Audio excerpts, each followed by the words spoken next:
ప్రభువైన యేసుక్రీస్తు నామమున మీ అందరికీ నా శుభాలు తెలియజేస్తున్నాం. బాగున్నారా? ఈరోజు మన వాక్య ధ్యానంలో భాగంగా న్యాయాధిపతుల గ్రంథం 11వ అధ్యాయము 1వ వచనము. గిలాదు వాడైన యోఫ్తా పరాక్రమము గల బలాఢ్యుడు, అతడు వేశ్య కుమారుడు. గిలాదు యోఫ్తాను కనెను. గిలాదు భార్య అతనికి కుమారులను అనగా వారు పెద్దవారై యోఫ్తాతో, నీవు అన్యస్త్రీకి పుట్టిన వాడవు గనక మన తండ్రి ఎంట నీకు స్వాస్థ్యము లేదనేది. యోఫ్తా తన సహోదరుల యొద్ద నుండి పారిపోయి టోబు దేశమును నివసింపగా. ఈ యొక్క లేఖన భాగాలను బట్టి మనకి ఏమర్థమవుతుందంటే, యోఫ్తా అనేటటువంటి ఒక బలం కలిగిన వ్యక్తి ఒక ఆయన ఉన్నారని, ఆయన వేశ్య కుమారుడు అంటే మనకు అర్థమయ్యేటట్టు చెప్పాలంటే కనుక రెండవ భార్య కుమారుడని. ఇప్పుడు మొదటి భార్య కుమారులు ఈయన్ని తృణీకరిస్తున్నట్టు, ఈయన అక్కడ నుంచి వేరే దేశానికి వెళ్ళిపోయినట్టు మనకు ఈ యొక్క లేఖనాల ద్వారా అర్థమవుతుంది. అయితే ఈరోజు మనము ధ్యానించాల్సినటువంటి కొన్ని అంశాలు ఇందులో నుంచి తీసుకుందాం. గిలాదు వాడైన యోఫ్తా పరాక్రమము గల బలాఢ్యుడు అని రాస్తుంది. అంటే యోఫ్తా ఏంటండి? బలము కలిగిన వ్యక్తి, చాలా బలాఢ్యుడు అంట. అయితే బలాన్ని ఎవరిస్తారండి? చాలామంది మనం తినే ఆహారాన్ని బట్టే మన బలం అనేది ఉంటుంది అని అనుకుంటారు. మరి అలా అయితే కొంతమంది చూడండి, ఎంత తిన్నా సన్నగానే ఉంటారు, ఏమి తిన్నా నీరసంగానే ఉంటారు. ఎలాంటి ఆహారం తీసుకున్నప్పటికీ కూడా ఎప్పుడూ సన్నగానే నీరసంగానే కృంగిపోయినట్టే ఉంటారు. మరి వారు తిన్న ఆహారం అంతా ఏమవుతుంది? వారు తిన్న తిండంతా ఏమవుతుంది? వారు తీసుకున్నటువంటి రకరకాల పోషక పదార్థాలతో కూడినటువంటి ఆ వస్తువులన్నీ ఏమైపోయినాయి? కాబట్టి నేను చెప్పేది ఏంటంటే ప్రియులారా, మనం తిన్న ఆహారాన్ని బట్టే మనకు బలం వస్తుంది అని 100కు 100% దాన్నే నమ్మటం వల్ల ఉపయోగం అనేది లేదు. నాకు తెలిసినటువంటి ఒక సహోదరి ఉన్నారు. ఆ సహోదరు ఒక చోట ఉద్యోగం చేస్తూ ఉన్నారు. ఆమెతో పాటు చాలామంది అక్కడ పనిచేస్తూ ఉన్నారు. అయితే నాకు తెలిసిన సహోదరి బాగా పేద స్థితి. ఎంత పేద స్థితి అంటే, ఆమె ఆహారాన్ని ఒక్కొక్కసారి కూరగాయలు కొనుక్కోవటానికి కూడా స్తోమత లేక అన్నంలో కాస్త కారము కాస్త నూనె వేసుకొని బాక్స్లో పట్టుకొని వచ్చేది. మేము అడిగితే ఏదో చెప్పేది కారణం. వాస్తవానికి కారణం ఏంటంటే, వాళ్ళకి అక్కడ ఆ రోజు తెచ్చుకోవటానికి కూడా లేనటువంటి పరిస్థితి. అయితే ఇలా కొన్ని దినాలు గడుస్తూ ఉన్నప్పుడు ఒకరోజు అక్కడ హిమోగ్లోబిన్ టెస్ట్ అనేది చేశారు. అక్కడ ఉన్న వాళ్ళందరికీ హిమోగ్లోబిన్ టెస్ట్ అంటే మనిషిలో రక్తం శాతం ఎంత ఉంది, హిమోగ్లోబిన్ పర్సెంట్ ఎంత ఉంది అనేటటువంటి ఒక రక్త పరీక్ష అనేది నిర్వహించారు. రక్త పరీక్ష నిర్వహించినప్పుడు అక్కడ ఉన్న వారందరికీ చేశారు, వాళ్ళతో పాటు ఈ సహోదరికి కూడా చేశారు. అయితే ఈ సహోదరికి 12% ఉందన్నమాట. అంటే ఒక ఆరోగ్యకరమైనటువంటి మనిషికి ఎంత ఉండాలో అంతే ఉంది, కొంతమందికి ఇంకా తక్కువ ఉంది. ఇప్పుడు మరి తిన్న ఆహారాన్ని బట్టే బలము అని మీరు అనుకుంటే గనక, మరి ఈ సహోదరికి బలం ఎక్కడి నుంచి వచ్చింది? తిన్న కారంలో నుంచి వచ్చిందా? తిన్న మంచినూనెలో నుంచి వచ్చిందా?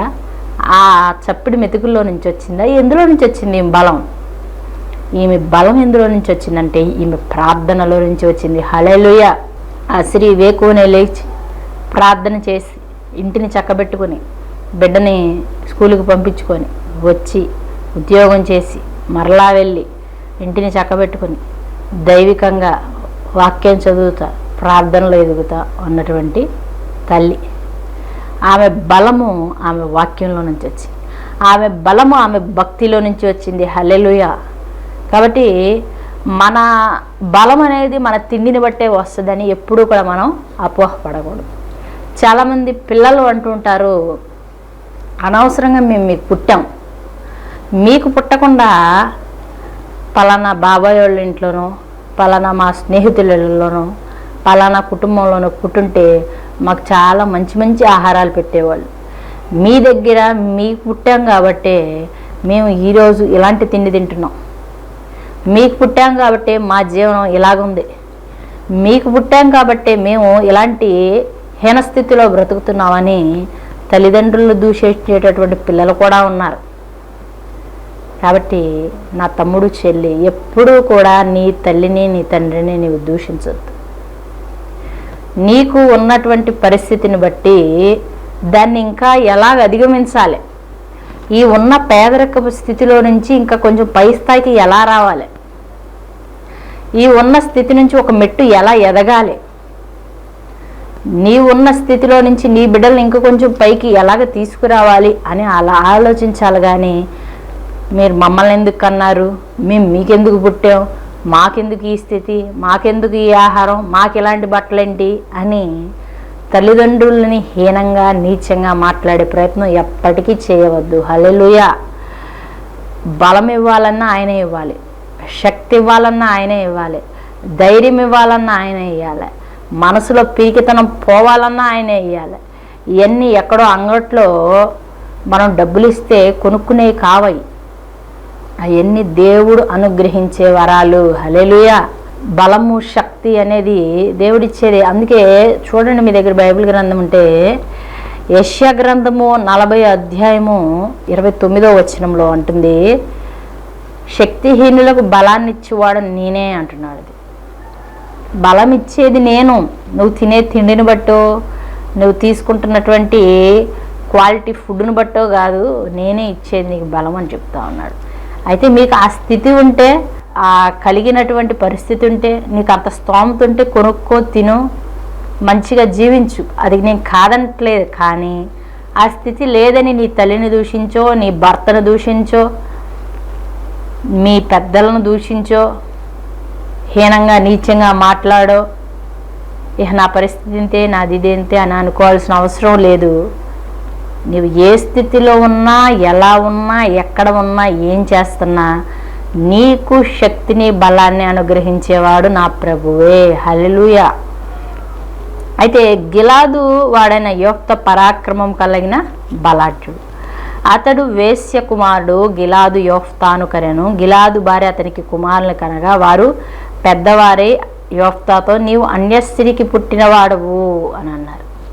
ఇప్పుడు ఏంటంట, పెద్ద భార్య కుమారులు ఏమంటున్నారు, నీవు అన్యస్త్రీకి పుట్టినవాడు, నువ్వు వేరే, మేము వేరే, నీతో మాకు పాలు లేదు, నీతో మాకు పొత్తు లేదు, నీతో మాకు ఎటువంటి సంబంధం లేదు, నీకు మా ఆస్తులు ఎటువంటి వాటా లేదు, నీకు మాకున్నటువంటి ఆర్థిక విధానంలో ఎటువంటి రూపాయి కూడా వచ్చేటటువంటి విధానం లేదు అని ఆయన అక్కడ తృణీకరిస్తున్నారు. చాలామంది సమాజంలో తెలివి కలిగి ఉంటారు, జ్ఞానం కలిగి ఉంటారు, పెద్ద మనుషుల్లాగా పెద్ద పెద్ద సలహాలు తీరుస్తారు, పెద్ద పెద్ద సమస్యలు తీరుస్తారు. కానీ ఇంట్లో వచ్చేసరికి వారు బుద్ధి అనేది మందగిస్తుంది. కొన్ని కారణాలను బట్టి, కొన్ని పరిస్థితులను బట్టి భార్య బ్రతికున్నప్పటికీ కూడా రెండో వివాహం చేసుకునే వాళ్ళు ఉంటారు. ఆమె ఇంకా జీవిస్తున్నప్పటికీ కూడా వారి మాటలను వినో, వేరే వాళ్ళ మాటలు వినో, పరిస్థితులను బట్టో రెండవ పెళ్లి చేసుకునే వాళ్ళు ఉన్నారు. చేసుకున్న తర్వాత, చేసుకున్నప్పుడు బాగానే ఉంటుందండి, చేసుకున్న తర్వాత నీ పరిస్థితి ఏంటంటే ఎప్పుడు ఇహ ఈ మొత్తం స్థితి నుంచి బయటపడతాం, అసలు ఎప్పుడు నేను ఈ లోకాన్ని పెట్టి విడిచిపెట్టి వెళ్ళిపోతాను, దేవుడు నాకు చావు ఎప్పుడు ఇస్తాడు అని ఎదురు చూసేవాళ్ళు కూడా ఉన్నారు. ఎందుకంటే భార్య బ్రతికుండగా ఇంకొక భార్యను చేసుకుంటే ఆమెతో, పెద్ద ఆమెతో, ఆమె అనే మాటలు భరించలేరు. అలా అని చేసుకున్న రెండో భార్య ఏమన్నా మంచిగా ఉంటుందంటే ఆమె ఉండదు. ఆ మాటలు భరించలేక, ఈ మాటలు భరించలేక, వాళ్ళనే మాటలు తట్టుకోలేక, వీళ్ళనే మాటలు తట్టుకోలేక, పెద్ద భార్య పిల్లలో హీనపరచి, చిన్న భార్య పిల్లలో హీనపరిచి, ఎటు వెళ్ళాలో తెలియక, ఎక్కడ ఉండాలో తెలియక, ఎక్కడ నివసించాలో తెలియక, బాధస్తే ఎవరితో చెప్పుకోవాలో తెలియక సతమతమైపోయి, నలిగిపోయి, నేను ఎప్పుడు వెళ్ళిపోతానో ఈ లోకం నుంచి అని ఎదురు చూసేవాళ్ళు కూడా ఉన్నారు. హల్లెలూయా. ఎలా ఉంటుందండి పరిస్థితి? చెరుకు మిషన్ ఉంటుంది కదండి, చెరుకు మిషన్కి పైన ఒక చక్రం కింద ఒక చక్రం తిరుగుతూ ఉంటుంది, అవునా? ఆ 2 చక్రాల మధ్యలో చెరుకుని పెడితే ఏమైందండి? అది నల్లిగి నల్లిగి నల్లిగి నల్లిగి పిప్పైపోయి రసం బయటకు వస్తుంది. అంతే. నీవు భార్య బ్రతికుండగానే వేరే వాళ్ళని వివాహం చేసుకున్నట్లయితే, వేరే వాళ్ళని వివాహం చేసుకోకుండా దగ్గరికి చేరదీసినట్లయితే, వేరే వాళ్ళతో అక్రమ సంబంధం పెట్టుకుని ఆ ఫ్యామిలీని కూడా నువ్వు మెయింటైన్ చేస్తూ ముందుకు వెళ్తున్న వ్యక్తివైతే గనక 2 చక్రాల మధ్యలో పడినటువంటి చెరుకు గడ పరిస్థితి నీదవుతుందని ప్రభువు పేరట మనవి చేస్తున్నాను. ఏదో నాటికి అది పిప్పైపోయినట్టు నువ్వు కూడా పిప్పైపోవాల్సిందే. ఎందుకంటే అది ఏర్పాటు చేసుకుందే నువ్వు కాబట్టి. ఒక సహోదరుడు వివాహం చేసుకున్నాడు, బాగానే ఉంది. కొన్ని అనారోగ్య పరిస్థితులను బట్టి ఆమె చనిపోద్దు అని నిర్ణయించుకుని పెద్దలు 2వ వివాహం చేశారు. ఈమె పెద్ద భార్య చనిపోద్ది అనుకున్న ఆమె బ్రతికిపోయింది. బ్రతికిన తర్వాత నుంచి ఈయన పరిస్థితి అయోమయం అయిపోయింది. అటు ఆమె అన్నం పెట్టట్లేదు, ఇటు ఈమె అన్నం పెట్టట్లేదు. అటు ఆమె పట్టించుకుంటలేదు, ఇటు ఈమె పట్టించుకుంటలేదు. అటు ఆమె కూడా ఈయన్ని మంచి చెడులు గమనించట్లేదు, ఇటు ఈమె గమనించట్లేదు. ఇప్పుడు వెళ్ళి ఆయన ఏం చేయాలి మరి? ఇద్దరూ పట్టించుకుంటలేదు కాబట్టి 3వ పెళ్లి చేసుకోవాలా? ఇద్దరూ పట్టించుకుంటలేదు కాబట్టి ఇద్దరికి విడాకులు ఇవ్వాలా? ఇద్దరూ పట్టించుకుంటలేదు కాబట్టి ఇద్దరిని వదిలి దూరంగా పారిపోవాలా? ఏం చేయాలి మరి? బ్రతికి ఉన్నంత కాలము ఆ బాధ అనుభవించక తప్పదు. నువ్వు వస్తే కాసేపు తిడతారు, నువ్వు పక్కకు పోతే వదిలేస్తారు, వాళ్ళ పనులు వాళ్ళు చేసుకుంటారు. ఆమె హ్యాపీగానే ఉంటుంది, ఈమె హ్యాపీగానే ఉంటుంది, వీళ్ళ పిల్లలు బాగానే ఉంటారు, వీళ్ళ పిల్లలు బాగుంటారు. మధ్యలో నలిగి పిండి పిప్పి అయిపోయేది నువ్వే. కాబట్టి ఎవరో చెప్పారు, ఏదో అన్నారు, ఇలా ఉంది పరిస్థితి అలా ఉందని చెప్పి భార్య బ్రతికుండగా, భర్త బ్రతికి ఉండగా వేరే వాళ్ళని వివాహం చేసుకుంటే తర్వాత పడే కష్టాలు అన్నీ ఇన్ని ఉండవు అని ప్రభుపేట మనవి చేస్తున్నాను. కాబట్టి చిన్న విషయంలో కూడా నీవు తప్పిపోకూడదు. చిన్న విషయంలో కూడా దేవునికి అవిధేయత చూపించకూడదు.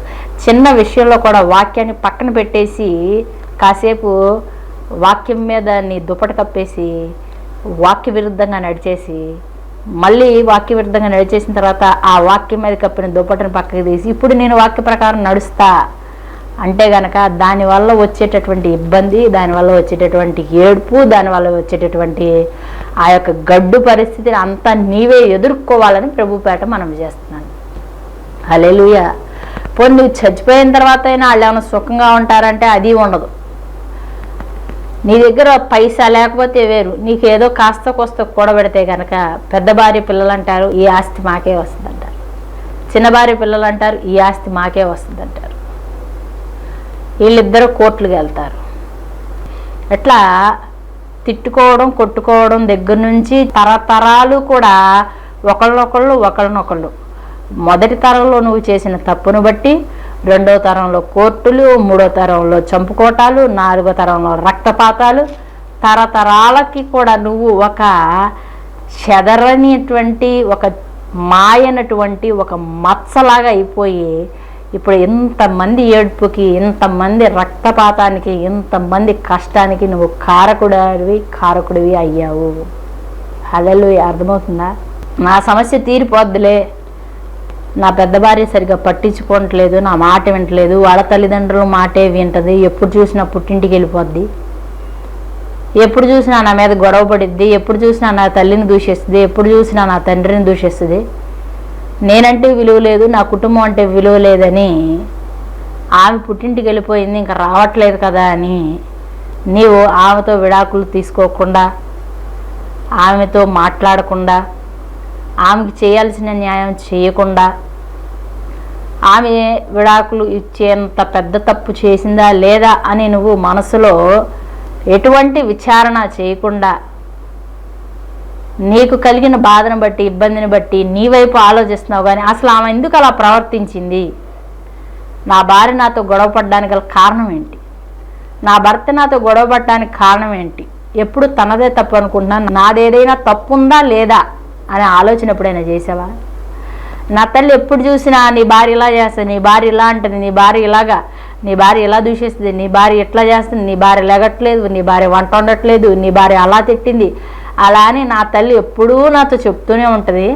అసలు నా తల్లి వైపు నుంచి ఏదైనా ఉందా, ఆమెకి ఏదైనా ఇబ్బంది ఉందా అని ఎప్పుడైనా గమనించావా? భార్య వచ్చి మీ అమ్మ అలా తిడుతుంది, అలా అంటుంది, ఇలాగ నన్ను తృణీకరిస్తుంది, ఇలా నీచంగా మాట్లాడుతుందంటే ఎప్పుడూ కూడా నువ్వు తల్లినే సపోర్ట్ చేసి నీవు అసలు తిని ఎందుకు ఇలా మాట్లాడుతున్నాను ఆలోచించావా? ఎవరిది తప్పు, తల్లిదా భార్య? దాన్ని గమనించావా? ఇద్దరికి సర్ది చెప్పే ప్రయత్నం ఏదైనా చేసావా? అలా గొడవలు రాకుండా ఉండాలంటే ఏం చేయాలని ఎప్పుడైనా ఆలోచించావా?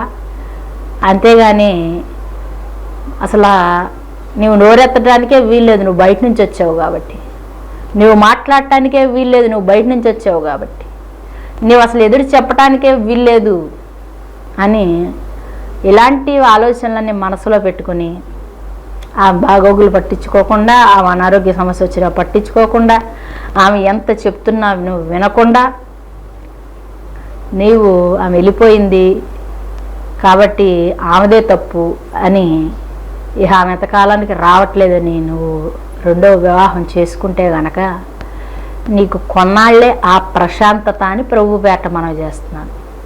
ఎందుకంటే నువ్వు ఆమెకి చేయాల్సిన న్యాయం ఏమీ చేయలేదు, ఇప్పుడు చేయలేదు, ఆమె వదిలిపెట్టి వెళ్ళిన తర్వాత చేయలేదు. కాబట్టి ఇది నీకు సరైన మార్గం కాదు, సరైన క్రమం కానే కాదు. ఇసుక రాయి దగ్గర పెడితే కలుస్తాయండి? ఇసుకని తీసుకొచ్చి ఎంత రుద్దినా రాయి కత్తుక్కుంటుందా? అట్లాగే ఆళ్ళు ఇల్లు ఎప్పటికీ కలవరు, పొసకరు, అతకరు. ఈమెకి చేయాల్సిన న్యాయం నువ్వు ఖచ్చితంగా చెయ్యాలి, తెలుసుకోవాలి, జ్ఞానం కలిగి ఉండాలి. నీవు చేసిన ఒక్క తప్పును బట్టి గిలాదు ఇక్కడ యోఫ్తానికి అనేసి పక్కన పెట్టేశాడు. వాళ్ళ బిడ్డలు వీళ్ళ బిడ్డలు పొట్లాడుకుంటున్నారు, కొట్టుకుంటున్నారు, తిట్టుకుంటున్నారు, వదిలిపెట్టి ఇళ్ళు వదిలిపెట్టి వెళ్ళిపోవాల్సిన పరిస్థితి వచ్చేసింది ఇక్కడ. అట్లాగే నీవు చేసిన తప్పును బట్టి నీ బిడ్డలు కొట్టుకుని తిట్టుకుని చంపేసుకునే పరిస్థితి వచ్చిందంటే నీవు క్రమమైన జీవితం జీవించట్లేదు, నీవు వాక్య ప్రకారం జీవించట్లేదు, నీవు దేవుని మాటకు విధేయత చూపించట్లేదు. హల్లెలూయా. కాబట్టి ఇన్ని గొడవలు అవుతా ఉన్నాయి. ఇక్కడ చూస్తే కనుక గిలాదు భార్య అతని కుమారులు కనుక వారు పెద్దవారై యోఫ్తాతో, నీవు అన్య స్త్రీకి పుట్టినవాడు గనక మన తండ్రి ఏంట నీకు స్వాస్థ్యము లేదు అన్నారు. అంటే నువ్వెవరికో పుట్టావు, మా తల్లికి కాదు, నువ్వు అసలు వంటాకు వీలేదు, నీకు ఆస్తిలో వాటా లేదు, హక్కు లేదు అంటున్నారు. నీవు జ్ఞానం కలిగిన వాడివైతే, జ్ఞానం కలిగిన దానివైతే గనక ఇలాంటి తప్పు ఆల్రెడీ నువ్వు చేసేసి ఉంటే, చెయ్యాలనుకుంటే విరమించు, చేసేసి ఉంటే ఇహ ఈ రక్తపాతాలకి, గొడవలకి, కొట్లాటలకి, పోలీస్ స్టేషన్లకి, కోర్టులకి వెళ్ళే పరిస్థితి కాకుండా వీళ్ళకేం రావాలో వాళ్ళకేం రావాలో ఇప్పటికైనా కళ్ళు తెరుచుకుని తగిన న్యాయం చేయమని ప్రభుపేట మనవి చేస్తున్నాను. ఇప్పుడు ఏమైందండి? ఎవరి కాళ్ళు వేరైపోయారు. ఇప్పుడు యోఫ్తా ఏం చేశాడు? ఇహ నాకు అక్కర్లేదు అనుకుని వేరే దేశానికి వెళ్ళిపోయాడు. అంతే. బాగా గొడవలు జరుగుతూ ఉంటే కనుక ఒక కుటుంబంలో కుటుంబ పెద్ద ఏం చేయాలంటే ఈ గొడవలను ఆపటానికి ఏం చేయాలి అని ఆలోచించాలి. ఎవరి ద్వారా అసలు ఈ గొడవలు జరుగుతున్నాయి అని గ్రహించి తెలివితో, జ్ఞానంతో ఆ గొడవలు ఏం చేస్తే ఆగిపోతాయో జ్ఞాపకం చేసుకుని గ్రహించి బుద్ధి కలిగి ఎక్కడికక్కడ కట్టడి చేసుకుంటా రావాలి. కొంతమంది కుటుంబాల్లో అత్తలకి నోరు ఇష్టానుసారంగా వాడేస్తారు. ఆ నోటికి పులి స్టాప్, కామా అనేది ఉండదు. ఏ మాట పడితే ఆ మాట, ఎంత మాట పడితే అంత మాట, ఏ విధంగా పడితే ఆ మాట మాట్లాడేస్తారు. ఆమె మాట్లాడుతున్నప్పుడు కొడుకు ఒక్క మాట కూడా అడ్డు చెప్పడు. మామయ్య స్థానంలో ఉన్నటువంటి పెద్ద నోరు తెరవడం. ఇంకా కుటుంబంలో ఉన్నటువంటి పిల్లలు కూడా ఎవ్వరూ కూడా నోరు తెరవరు. ఈమె విని విని విని విసిగి ఎత్తిపోయి ఆత్మహత్యల దాకా వెళ్ళినటువంటి కోడళ్ళు ఉన్నారు. అప్పుడు వెళ్ళిపోయి అలాంటి జరగకూడదు ఏదో జరిగి పోలీసులు వచ్చి సంఖ్యలు వేసుకుని ఈడ్చుకుంటా తీసుకెళ్ళిపోయినప్పుడు అప్పుడు స్పందించి అప్పుడేమంటారంటే నీ వల్లే ఇదంతా జరిగింది, నీ వల్లే మేము ఈరోజు పోలీస్ స్టేషన్ చుట్టూ తిరుగుతున్నాం, నీ వల్లే కోర్టుల చుట్టూ తిరుగుతున్నాం. అప్పుడు మాట్లాడతాడు కుటుంబ పెద్ద, అప్పుడు మాట్లాడతాడు భర్త, అప్పుడు మాట్లాడతారు పిల్లలు. కొంతమంది కోడళ్ళు కూడా నీచంగా మాట్లాడేవాళ్ళు ఉంటారు. అత్తగారిని పట్టుకుని ఏ మాట పడితే ఆ మాట మాట్లాడేవాళ్ళు ఉంటారు. ఏ మాటలు అనకూడదో ఆ మాటలు పలికేవాళ్ళు ఉంటారు. అప్పుడు భర్త ఏమీ మాట్లాడు, ఎందుకు నా తల్లిని అలా అంటున్నావు, నా తల్లిని ఎందుకు అనరాని మాట్లాడుతున్నావు, నా తండ్రిని ఎందుకు అలా మాట్లాడుతున్నావు అని ఎప్పుడూ కూడా ఏమీ మాట్లాడరు. ఈ మాటలు భరించలేక సహించలేక వాళ్ళు ఏదైనా ఒక పెద్ద నిర్ణయం తీసుకున్న తర్వాత అప్పుడు ఏమంటాడంటే భర్త, నీ నోటి వల్ల ఇదంతా వచ్చింది, నీ ప్రవర్తన వల్ల ఈరోజు ఇలాంటి పరిస్థితి వచ్చింది, నీవు చేసిన పనులు బట్టి ఈరోజు ఇలాంటి స్థితికి వచ్చిందని అప్పుడు మాట్లాడతాడు. నేను చెప్పే విషయం ఏంటంటే నోటిని అదుపులో పెట్టుకోనటువంటి కోడలైనా, నోటిని అదుపులో పెట్టుకొని అత్తైనా, ఇష్టానుసారంగా మాట్లాడేటువంటి భర్త అయినా, దూషణ మాటలు మాట్లాడి కుటుంబాన్ని నరకప్రాయం చేసేటటువంటి భార్య అయినా, ఎవరైనా సరే నీ కుటుంబంలో ఉంటే కుటుంబ పెద్దవైన నీవు ఇప్పుడే నోరు తెరవాలి. సమస్య పెద్దది కాకముందే, పోలీసులు మన ఇంట్లో అడుగు పెట్టకముందే, కోర్టు మెట్లెక్కక ముందే, నలుగురు చూసి మనం చూసి నవ్వుకునే పరిస్థితి రాకముందే, చుట్టాలు నలుగురు గ్యాదర్ అవుతే గనక ఒక ఫంక్షన్లోనో ఒక శుభకార్యంలోనో ఏదైనా ఒక సమావేశంలో కూడుకున్నప్పుడు నీ కుటుంబం గురించే మాట్లాడుకునేంత దిగజారిపోయిన పరిస్థితి రాకముందే నీవు నోరు తెరచి జ్ఞానము కలిగి ఆ సమస్యని పరిష్కరించమని ప్రభు పేట మనం చేస్తున్నాను. ఇప్పుడు ఆయన వెళ్ళిపోయాడు యోఫ్తా గారు, వాళ్ళని విడిచి. ఎందుకు ఈ అనవసరం, ఈ గొడవలు అనవసరం, నా తండ్రి ఇంట్లో స్వాస్థ్యం వస్తుందో రాదో, నాకు ఆస్తి ఇస్తారో ఎవరో, ఆయన వాళ్ళు ఇచ్చే ఆస్తి కోసం నేను ఇక్కడ ఉండలేను, ఈ మాటలు భరించలేను, ఈ అవమానాన్ని నేను తట్టుకోలేను, నాకు అసలు ఇక్కడ వద్దని చెప్పి వాళ్ళని విడిచిపెట్టి వెళ్ళిపోయాడు.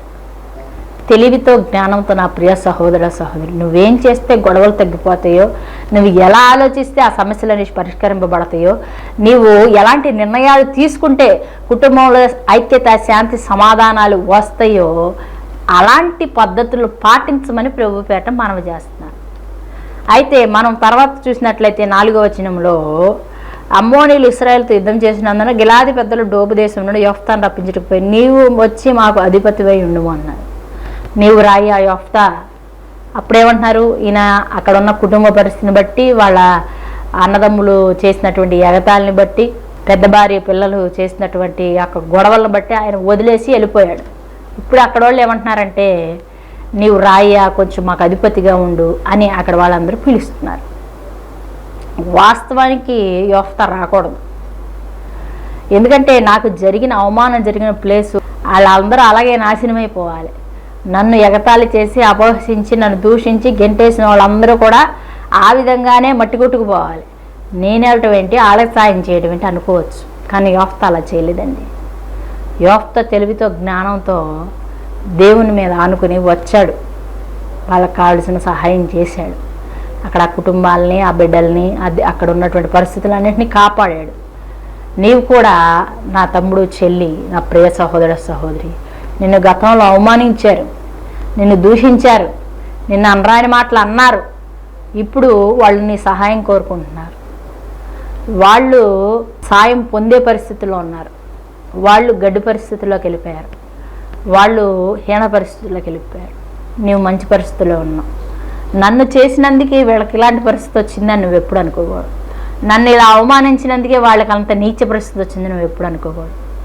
నన్ను ఇలాగా హింస పెట్టినందుకే దేవుడు వాళ్ళకి తగిన శాస్తి చేశాడులే అని నువ్వు ఎప్పుడు అనుకోకూడదు. నీవు చేయగలిగింది ఏంటంటే వాళ్ళ గురించి ప్రార్థన చేయి. దేవుడు నీకు ఇంకా మంచి మనసు ఇస్తే వాళ్ళు అడగకుండానే నువ్వు వెళ్ళి వాళ్ళకి సహాయం చేయి. నీవు ఏం చేస్తే వాళ్ళకి ఆ సమస్య పోద్దో ఆ విధంగానే వాళ్ళకి తోడ్పాటుగా ఉండు. దేవుడు చూపించే ప్రేమని నీ క్రియల్లో వాళ్ళకి చూపించు. అదే నిజమైన పనిష్మెంట్, నువ్వు ఇచ్చే పనిష్మెంట్. దెబ్బ కొట్టిన వాడికి వెళ్ళి నువ్వు 2 దెబ్బలు కొడితే పనిష్మెంట్ కాదు, కానీ దెబ్బ కొట్టిన వాళ్ళనే నీవు వెళ్ళి వాళ్ళకి సహాయం చేస్తే అదే నువ్వు ఇచ్చేటటువంటి రియల్ పనిష్మెంట్. వాళ్ళు సిగ్గుతో చచ్చిపోవాలి. నేను ఒకప్పుడు ఇలా అన్నానే, అయినా ఆ బిడ్డ నాకు వచ్చి సాయం చేసింది. ఆ బిడ్డను నేను కొట్టాను చెంప మీద, అయినా ఇప్పుడు వచ్చి నాకు ఆశ్రయం ఇచ్చిందే. ఒకనొకప్పుడు చెప్పు చూపించానే వాళ్ళ ముందు, ఈరోజు ఆ బిడ్డ సాయం చేస్తే తప్ప బ్రతకలేని పరిస్థితి వచ్చిందని సిగ్గుతో అవమానంతో వాళ్ళు కన్నీరు కార్చాలి. అదే నువ్వు ఇచ్చేటటువంటి రియల్ పనిష్మెంట్. కంటికి కన్ను పంటికి పన్ను కాదు. అలా వాస్తవంగా చూసుకుంటే దేవాది దేవుడు మన యొక్క తప్పుల్ని, మన యొక్క పాపాలని, మన యొక్క అతిక్రమాలను చూసుకుంటే ఏ రోజో మనం తేలిపోవాలి, ఏ రోజో ఈ లోకాన్ని వదిలిపెట్టి వెళ్ళిపోవాలి, ఏ రోజో మనం అసలు గతించిపోయి ఉండాలి. కానీ దేవాది దేవుడు మనల్ని క్షమించాడు కాబట్టి, మనల్ని ప్రేమించాడు కాబట్టి, మనల్ని ఎక్కువగా అభిమానించాడు కాబట్టి మన తప్పులన్నిటినీ క్షమించి మన కోసం నరావతారిగా వచ్చి ఆయన రక్తాన్ని కార్చి ప్రాణాన్ని పెట్టి తిరిగి లేచి మన కోసం మరలా రాబోతున్నాడు. ఆయన మన అతిక్రమాలన్నీ క్షమించాడు కదా, మన పాపాలన్నీ క్షమించాడు కదా, మన మోసాలన్నింటినీ క్షమించాడు కదా. క్షమించిన వాడు ఊరికే వదిలేయకుండా తన శరీరాన్ని రక్తాన్ని కార్చి ప్రాణం పెట్టి తిరిగి లేచి మనందరి కోసం ఎదురు చూస్తూ ఉన్నాడు కదా. ఆయన త్వరలో రాబోతున్నాడు కదా. మనం కూడా ఎదుటి వాళ్ళ తప్పుల్ని క్షమించాలి, వారి పాపాలని క్షమించాలి, వారి అతిక్రమాలని క్షమించాలి. మనం ఎదుటి వాళ్ళ తప్పుల్ని క్షమించలేనప్పుడు, పాపాలని క్షమించలేనప్పుడు, అతిక్రమాలను క్షమించలేనప్పుడు దేవుడు కూడా మన పాపాలను, మన అతిక్రమాలను క్షమించడు. దేవుడు మనల్ని క్షమించాలనుకుంటే నీవు ఎదుటి వాళ్ళ తప్పుల్ని కూడా క్షమించాలి. దేవుడు మన పాపాలను క్షమించాలనుకుంటే నువ్వు కూడా ఎదుటి వాళ్ళు చేసిన పాపాలని క్షమించాలి. దేవుడు అట్టి కృపను మనందరికీ దయచేయునుగాక. చిన్న ప్రార్థన చేసుకుందాం. కృపాసక్తి సంపూర్ణమైన మా యేసయ్యా, నీ ఘనమైన శ్రేష్టమైన నామమును బట్టి నాయనా నీకు స్తుతులు, స్తోత్రాలు, వందనాలు చెల్లించుకుంటున్నాం.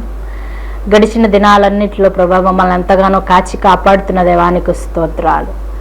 యేసు స్వామి నాయన, యోఫ్తా ద్వారా కొన్ని విలువైన మాటలను మాతో మాట్లాడినందుకు నీకు వందనాలు చెల్లిస్తున్నాం తండ్రి. ఒక మనిషి వాక్య విరుద్ధంగా నడిచినప్పుడు ఎన్ని విధాల ఇబ్బంది పడతాడు.